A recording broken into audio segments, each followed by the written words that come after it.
Pre-builds, one of the main contributors of why I got into PC building in the first place. I am the sort of person that admires Apple for their craftsmanship, but can't fathom the incredibly locked down environments they offer. Granted, pre-built PCs are not that bad, but while they do offer tangible benefits, chief among them the fact that you get a PC that you only need to press a button and it just works, they do come with a host of drawbacks. Since there isn't that much to build here, I will bore you with some technical details for the next few minutes. If you would like to skip ahead to the benchmarks, timestamps are available in the description. I initially discarded the notion of picking up this less than bare bones HP pre-built as not interesting until I realized that it comes with a very special chipset, the B550A, which instantly piqued my curiosity as it is an OEM only B450-ish derived chipset. What this is not is a regular B550 because it's more of a marketing invention, as this PC was released a couple of months before the proper B550 hit the market. The bundle that I got came with the case, the superbly named Erica motherboard and the PSU, but no RAM, CPU or storage. My original plan was to upgrade it from the Ryzen 3200G and the 8GB of single channel RAM it would have originally shipped with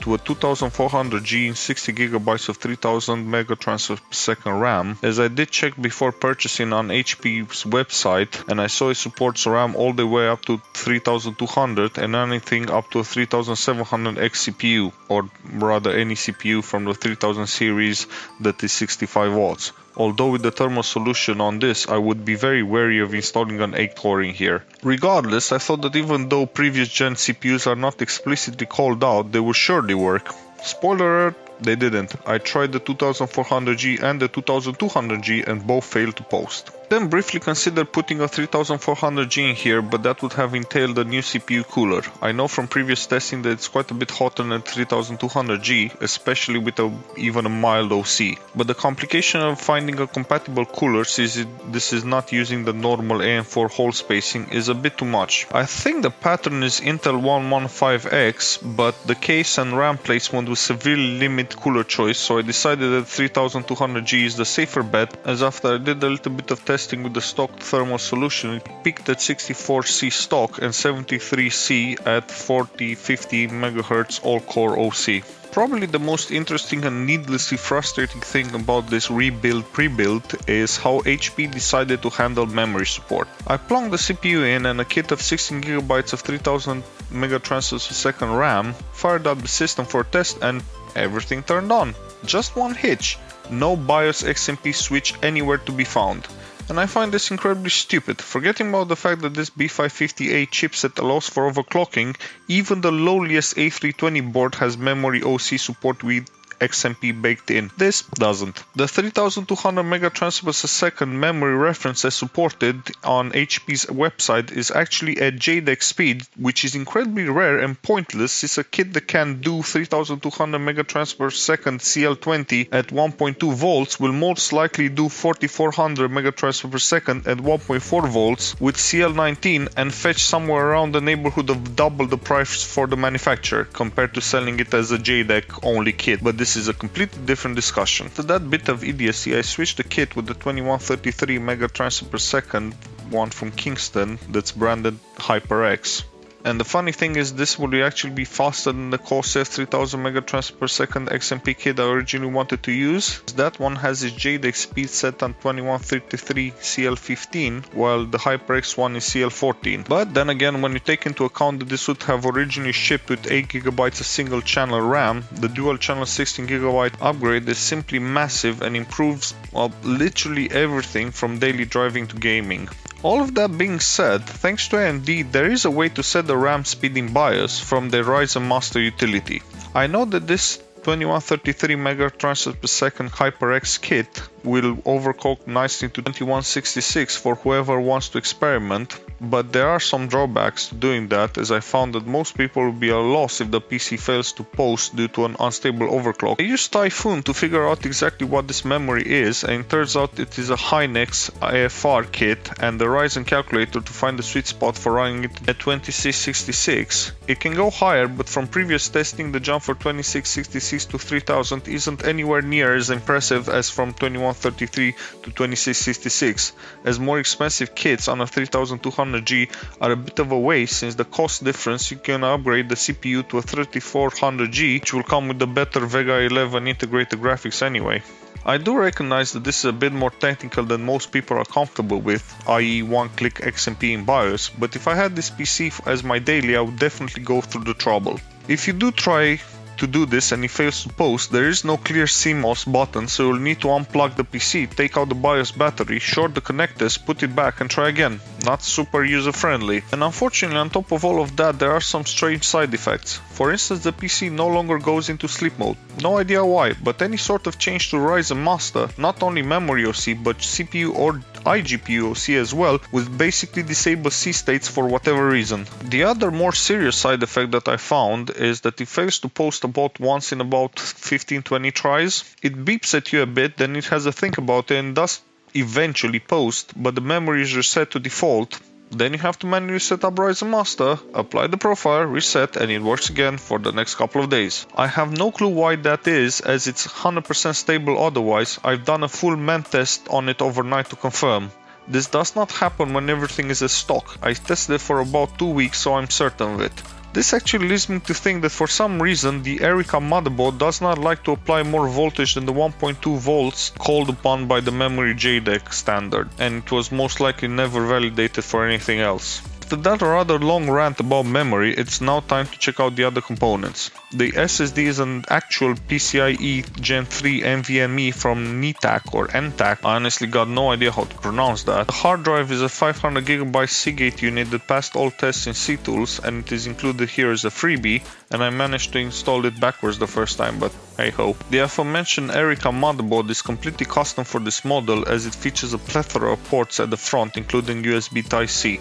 For video out, you'll most likely be relying on the HDMI port, and while it does have a VGA, it's covered by a blanking plate for some reason, but the port is physically there.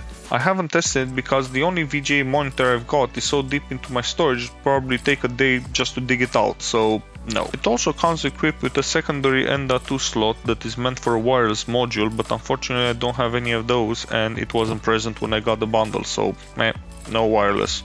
The only other super interesting bit, and a first for me, is the PSU is 12 volts only and it's 80 plus platinum rated to boot. I know this is the future of PSUs because it makes them better, it makes them more reliable and more power efficient, but I don't think I'm quite ready. It feels a bit weird to me. This is a bit reminiscent as when the SATA adapters became commonplace because most of the PSUs did not have any. Anyway, the auxiliary connectivity is fine with a 6+2 PCIe connector, 2 SATAs that come off the motherboard because they need 5 volts and absolutely no Molex. Meaning that you will be able to upgrade this with a decent mid-range GPU when they come down from the stratosphere where they are currently. Looking at the BIOS, calling it Spartan would probably be an insult to the Spartans that would protest that they at least want XMP support. It's got literally nothing apart from secure boot and boot order, and I think this is a mistake, and they are using a chipset that is derived from B450. They could add a lot of extra features in there. I honestly have a feeling the sparseness is due to the size of the ROM, because they have a lot of utilities packed in there like system diagnostic and RAM testing and stuff like that that usually don't ship on any other motherboards, and they're probably there just to make the HP's technician life easier. Honestly, HP, if you really want to do that, just use a 32 MB ROM. Don't limit yourself to the 16 that I think is on this motherboard. Now on to the benchmarks. I will start with Heaven, which is an older benchmark but still relevant as it maxes out any GPU. I know from previous testing that at 3200 MB transfer per second, the 3200G should score about 700, so when this returned the score is 615, I was actually not that surprised, as this benchmark is really memory sensitive. As a rule of thumb, synthetic benchmarks are only useful for comparison purposes. They do not represent how a game will behave, even if the game is based on the same engine. Superposition is a much newer benchmark, and at 1080p medium it shows as this little APU only managed 13.2 FPS average, but with remarkably consistent frame pacing, so it feels a lot smoother than the raw numbers would suggest. This result is in line with expectations and only marginally slower compared to 3000 MB transfer of 3200 MB transfer per second memory, so not too shabby for this little HP in this one. In Rocket League, I am again at a bit of a loss as the performance is subpar compared with what I was expecting, with settings maxed out only returning 28 FPS when I was expecting around 36. This might be due to the massive new update that just landed, but with that being said, with more balanced settings at 1080p, it does 45 FPS constantly, which is exactly in line with expectations. And to add insult to injury, the Afterburner overlay crashes the game no matter what I do, even setting special rendering options with Riva Tuner. I haven't made up my mind yet, but I might drop it from future videos. It's difficult to compare between updates and between runs, and it's a little bit annoying. I think the best Fortnite experience available on this machine is at medium with epic draw distance at 18% render scale at 1080p, giving us about 45 plus FPS with a good balance between eye candy and performance. If you are serious about the game, you'll probably drop everything to low anyhow and keep the epic draw distance, and that's good for 80 plus FPS at the lowest. 120 FPS is doable with performance mode, but I think the rules look rather washed out and I don't like it. But then again, I don't play Fortnite on a regular, so yeah. Depending on what your engagement level with the game, you either can't live without the discrete GPU or you are more than happy with this. Horizon Zero Dawn is a game built on the excellent Decima engine, and it looks great, even on lower end hardware, although it's honestly not as optimized as it could be.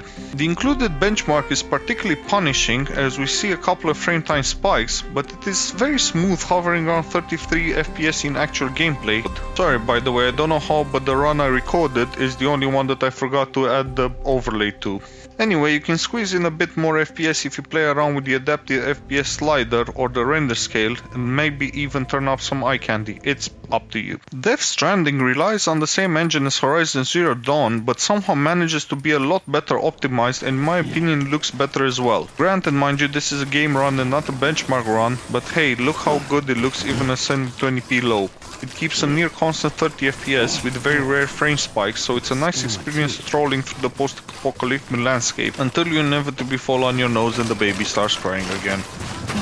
Assassin's Creed Valhalla started life as yet another unoptimized Ubisoft mess that was very harsh on lower end hardware, but with the recent patches it's starting to look up. The FPS hasn't improved, but the frame time spikes have mostly been alleviated. This little HP does run it okay, returning 31 FPS in the benchmark at 720p without relying on further resolution scaling. It's a decent experience in game as the FPS is closer to 38 with only very occasional drops. In my opinion, this is a perfect example of why 8GB of RAM, especially with an iGPU, is not enough. When I ran this, I had nothing open in the background and it still consumed about 11GB of RAM. Trying to play this on a single 8GB stick is near impossible. I tried it just to see what would happen and it went as well as you can expect, with the game simply crashing to desktop a few times during my brief. Lastly, Immortals Fenyx Rising is a game based on the same engine as Assassin's Creed, so despite its cartoony style, is not easy to run at all. This is the first time I included in a video, and to be fair, I wish the benchmark was a bit longer, but it does seem to be representative of the more demanding scenes you can encounter during gameplay.